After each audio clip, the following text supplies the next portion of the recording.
नमस्कार, मैं हूं आपके साथ हेमंत कुमार और आज हम बात करने वाले हैं दरअसल अमेरिका ईरान के बीच हो क्या रहा है। क्योंकि कभी बातचीत होती है, शुरुआत की बात कही जाती है, कभी बातचीत रोकने की बात कही जाती है और इसके बीच बीच में बार बार धमकियां भी आती है। इस बार क्या हुआ है वो जानने के लिए इस वीडियो को आप पूरा देखिए, क्योंकि इस बार जो अपडेट आई है वो ये आई है कि भाई साहब ईरान ने कह दिया कि उसके जो फंसे हुए पैसे हैं वो लेने के लिए ईरान जा रहा है दोहा। लेकिन उधर अमेरिका से कह दिया कि कोई बातचीत नहीं होगी। लेकिन अब कतर और पाकिस्तान के जरिए अमेरिका में बातचीत के लिए कौन आगे आया है वो बता रहे हैं। वो आगे आया है ट्रंप के दामाद कतर और पाकिस्तान के जरिए ईरान से बात करेंगे। आप हंसिए बिल्कुल मत, क्योंकि ये जो वीडियो है वो इसी को लेकर के हम बनाने जा रहे हैं कि आखिरकार इसके मायने क्या हैं। इसे पूरा देखिए, क्योंकि अमेरिका ईरान के बीच में 17 जून को जो समझौता हुआ MOU, उसको लागू करने की कोशिशों के बीच में दोनों देशों की टीमें कतर की राजधानी दोहा पहुंच रही है। अब दोहा में इस बातचीत के मायने क्या हैं, जब दूसरी तरफ कह रहा है कि अमेरिका से कोई बातचीत नहीं होगी। ईरान ने क्या अमेरिका को बुरी तरह से इस बार धमका दिया, ये बहुत बड़ा सवाल है। और आपको मैं बताऊं कि ईरान ने ये साफ किया है कि उनका डेलीगेशन अमेरिका से सीधी बातचीत करेगा ही नहीं। अब लीजिए, अगर सीधी बातचीत नहीं होगी तो बातचीत का रास्ता अब कुछ अलग होने वाला है। वो अलग क्या होने वाला है वो उस पर हम बात करने वाले हैं, क्योंकि ईरान के विदेश मंत्रालय के जो प्रवक्ता हैं इस्माइल बघई, उन्होंने कहा कि उनका जो मकसद है वो है कि अभी विदेशों में फंसी फ्रीज्ड फंड जो है उसको जारी करवाना, और जब तक इस दिशा में कोई काम नहीं होगा तब तक शांति समझौते पर बातचीत आगे नहीं बढ़ सकती है। अमेरिका तो कह रहा था कि पहले जो है वो परमाणु वाले मुद्दे पर बात करेंगे।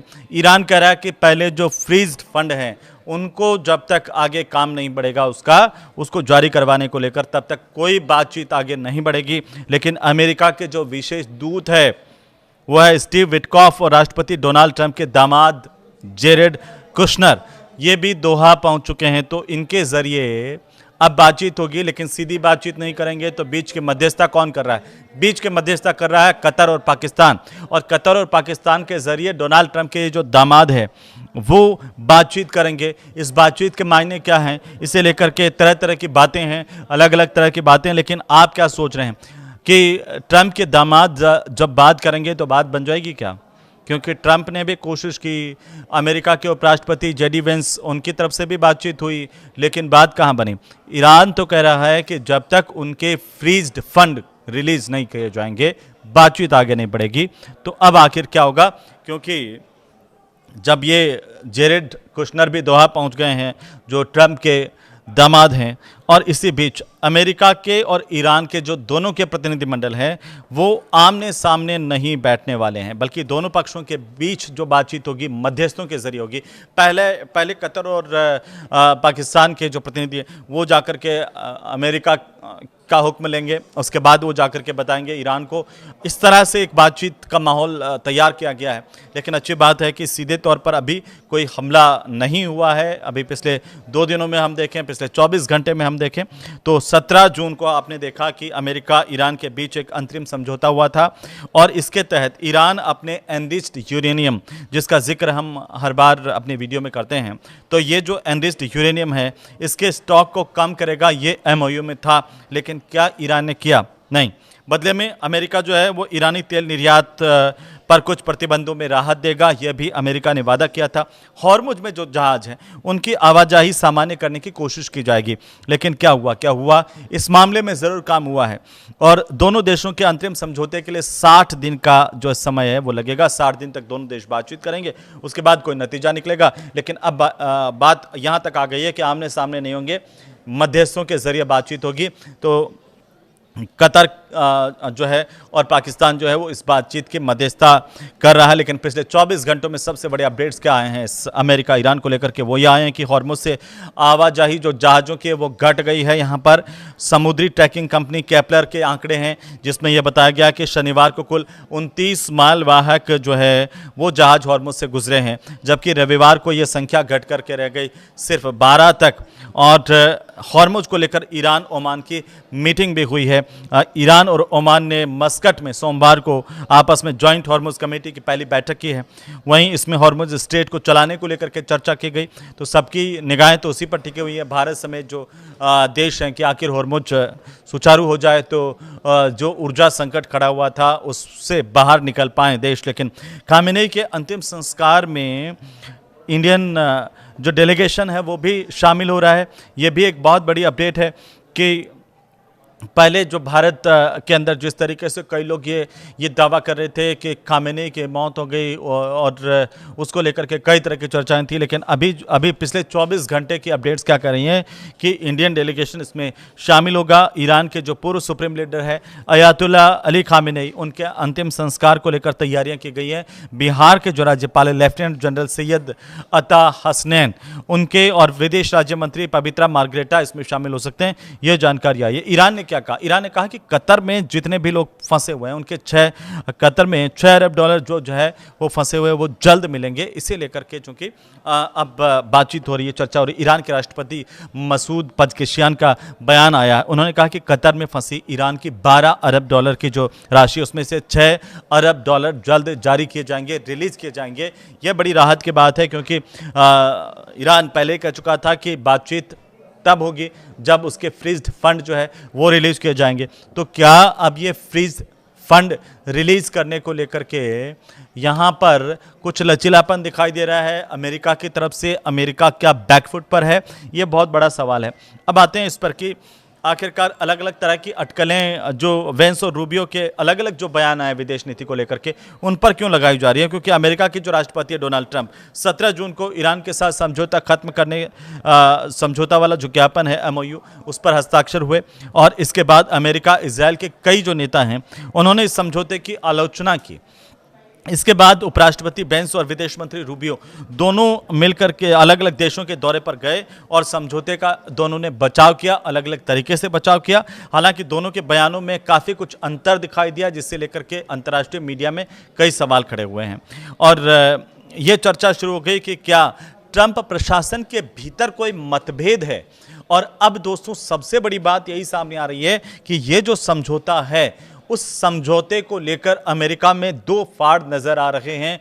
खुद ट्रंप के जो मंत्रिमंडल के कहें या ट्रंप की सरकार के भीतर कहें, दो अलग अलग मत हैं जो उभर करके सामने आ रहे हैं और इसकी वजह से ट्रंप बुरे फंस गए हैं। अब आप देखिए कि जेडी वेंस और रूबियो जो है, मार्को रूबियो, दोनों ट्रंप सरकार के सबसे बड़े विदेश नीति के चेहरे माने जाते हैं, लेकिन दोनों की सोच पहले से काफ़ी अलग दिखाई दी है। जेडी वेंस क्या कह रहे हैं? जेडी वेंस कह रहे हैं कि अमेरिका को विदेशों के जो युद्ध है उनमें कम दखल देना चाहिए, बातचीत के जरिए विवाद सुलझाने चाहिए। ये जेडी वेंस का बयान है। और मार्को रूबियो क्या कह रहे हैं? मार्को रूबियो जो है वो लंबे समय से ईरान जैसे देशों के खिलाफ सख्त रुख अपनाने के पक्ष धर रहे हैं। वो हमेशा से इस बात कर रहे हैं कि ईरान को सबक सिखाया जाना चाहिए, कार्रवाई होनी चाहिए और सीधे हमले होने चाहिए। इस बात के पक्षधर वो लंबे समय से रहे हैं, लेकिन उन्हें रिपब्लिकन पार्टी का हॉक यानी कि कड़ा रुख रखने वाला नेता भी माना जाता है अपने इसी रुख की वजह से। तो अब आखिरकार दोनों की राय कैसे अलग अलग दिखी है, इसको ज़रा आप समझिए कि वेंस ने इजराइल वाले मामले में इजराइल से कहा कि वो हर चुनौती का जवाब सिर्फ बमबारी से नहीं दे सकते हैं। वेंस ने इस पर कुछ अलग रुख अपनाया। तो रूबियो ने क्या कहा? रूबियो ने कहा कि लेबनान में इजराइल की जो सैन्य कार्रवाई है वो हिजबुल्लाह के जितने भी हमले किए गए उनका जवाब है। और आप देखिए कि ईरान को लेकर के भी दोनों का अलग अलग अंदाज नजर आया। इससे कई लोग ये कयास लगाए जा रहे हैं कि ट्रंप के मंत्रिमंडल में मतभेद है और ट्रंप की सरकार के अंदर ये मतभेद अब उभर करके सामने आ रहे हैं, क्योंकि वेंस ने कहा कि अमेरिका और ईरान भविष्य में मिलकर के शांति और स्थिरता के लिए काम कर सकते हैं। उन्होंने ईरान के जो बैलिस्टिक मिसाइल कार्यक्रम को लेकर के पूरी तरह से खत्म करने और कि पुरानी जो अमेरिका की मांग को ज़्यादा महत्व नहीं दिया कि भाई जो ईरान है बैलिस्टिक मिसाइल बिल्कुल ही नहीं बनाएगा। जो अमेरिका एक रुख लेकर के चल रहा था उससे इतर नजर आए। तो रूबियो का रुख देखिए। रूबियो ने कहा कि ईरान हॉर्मुज से गुजरने वाले जहाजों में किसी तरह का शुल्क या टोल नहीं वसूल सकता है। और रूबियो ने यह भी कहा कि अमेरिका कोई भी ऐसा समझौता नहीं करेगा जिससे उसके या उसके सहयोगियों के हित प्रभावित होते हो कहीं ना कहीं। लेकिन इन सब के बीच में एक बड़ी बात है कि खाड़ी देशों को लेकर के दोनों का मैसेज अलग अलग था। ये सिर्फ इजराइल ईरान पर ही मतभेद नहीं है, ये खाड़ी देशों को लेकर, क्योंकि वेंस ने ये कहा कि भविष्य में खाड़ी के जो अरब देश हैं वो ईरान के पुनर्निर्माण में आर्थिक मदद कर सकते हैं।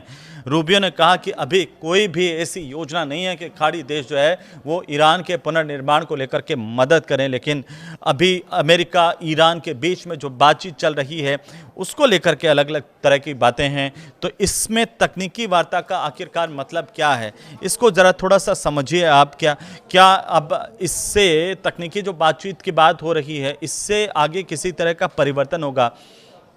दोनों देशों के रवैये को लेकर के, आपस में एक दूसरे के प्रति जिस तरह का रवैया देखने को मिला उसको लेकर के कोई परिवर्तन होगा, ये बहुत अहम है। क्योंकि अमेरिका और ईरान के डेलीगेशन मंगलवार को कतर की राजधानी दोहा पहुंचे हैं और दोनों देशों के बीच में हाल ही में जो समझौता हुआ, MOU हुआ, उसको लागू करने को लेकर के, उसके जो तकनीकी स्तर है उनको लेकर के बातचीत इस पूरे मामले में शुरू हो रही है। लेकिन इस बार ये बातचीत सीधी नहीं है, ये भी आप नोट करके रखिए, क्योंकि ये बातचीत इस महीने स्विट्जरलैंड में हुई थी और उच्च स्तरीय बैठक जिस तरीके की हुई उससे इससे बिल्कुल अलग है। आप देखिए उस बैठक में दोनों देशों के वरिष्ठ नेता आमने सामने बैठ करके बात कर रहे थे। इस बार मध्यस्थों का सहारा ले रहे हैं, लेकिन दोहा की अगर हम बात कर रहे हैं तो दोहा में अमेरिका और ईरानी प्रतिनिधि एक दूसरे से सीधी बातचीत नहीं कर रहे हैं, सीधे मिलेंगे भी नहीं। कतर के अधिकारी दोनों पक्षों के बीच मध्यस्थता की भूमिका निभाएंगे। कतर के अधिकारी दोनों के बीच में एक पुल का निर्माण करेंगे और दोनों की बातचीत को एक दूसरे को बताएंगे। लेकिन इससे क्या, जब तक सीधी बातचीत नहीं होगी तब तक कई मुद्दे ऐसे हैं कि वो हल नहीं हो सकते हैं।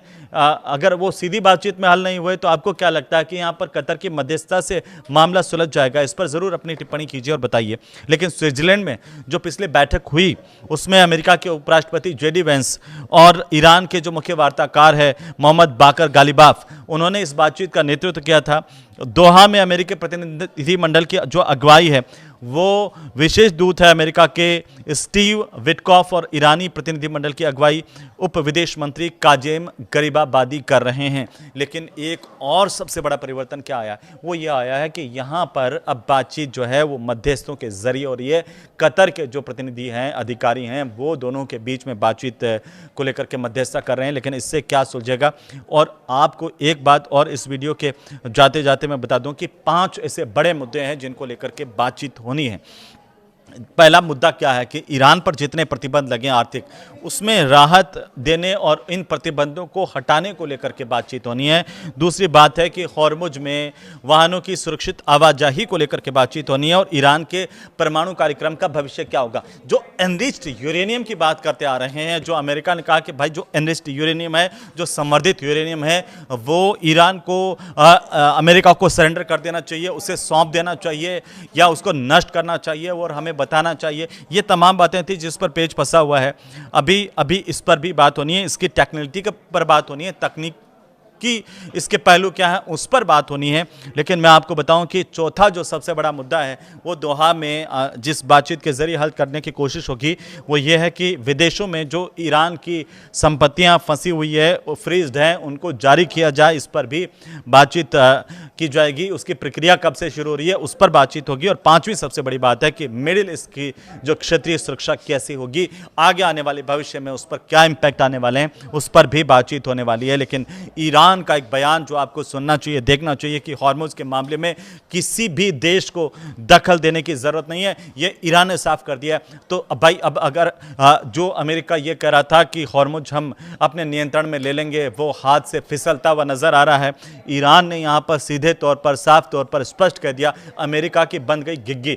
अमेरिका अब इस सोच में पड़ा हुआ है कि भाई हमने युद्ध छेड़ तो लिया, लेकिन उस युद्ध को खत्म कैसे करें, उस बातचीत को आगे कैसे बढ़ाएं, पूरी दुनिया में हमें जो शांति वाला मुखौटा है वो कैसे लगा करके जाएं ताकि लोगों को लगे भाई हम तो शांति के अग्रदूत हैं। लेकिन ईरान ने पानी फेर दिया है। अमेरिका की जितनी भी चालबाजियां थी, अमेरिका की जितनी भी सोच थी उसके ऊपर, क्योंकि ईरान के जो विदेश मंत्रालय के प्रवक्ता है इस्माइल बगई, उन्होंने मंगलवार को ही ये कहा है कि हॉर्मुज स्ट्रेट से जुड़े हुए मामलों में किसी भी विदेशी देश, यहां तक कि फ्रांस के भी हस्तक्षेप की कोई ज़रूरत नहीं है।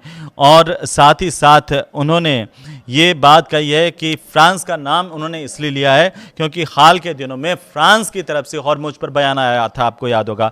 हॉर्मुज की सुरक्षा को लेकर के बयान दिए गए थे। फ्रांस ने क्या कहा था? फ्रांस ने कहा था कि इस महत्वपूर्ण समुद्री मार्ग में जो अंतर्राष्ट्रीय समुदाय की भूमिका होनी चाहिए ताकि जहाज़ों की आवाजाही फिर से सुरक्षित हो सके। लेकिन अब दो टूक ईरान ने कह दिया कि कोई भी देश इसमें हस्तक्षेप नहीं करें, इसकी ज़रूरत नहीं है। लेकिन अगर आप देखें तो फिर से वाहनों की आवाजाही थोड़ी बहुत बढ़ी है, लेकिन तनाव हॉर्मुज पर अभी भी बरकरार है। हॉर्मुज का तनाव कैसे मिटेगा, क्या मिट पाएगा, और इससे बाकी जो एशिया के देश हैं उन पर क्या इम्पैक्ट आ सकता है आने वाले दिनों में, इसे लेकर आप क्या सोचते हैं हमें कमेंट करके ज़रूर बताइए। वीडियो कैसा लगा आपको वो भी ज़रूर बताइए, और अच्छा लगे तो इसे शेयर कीजिए, लाइक कीजिए। नमस्कार।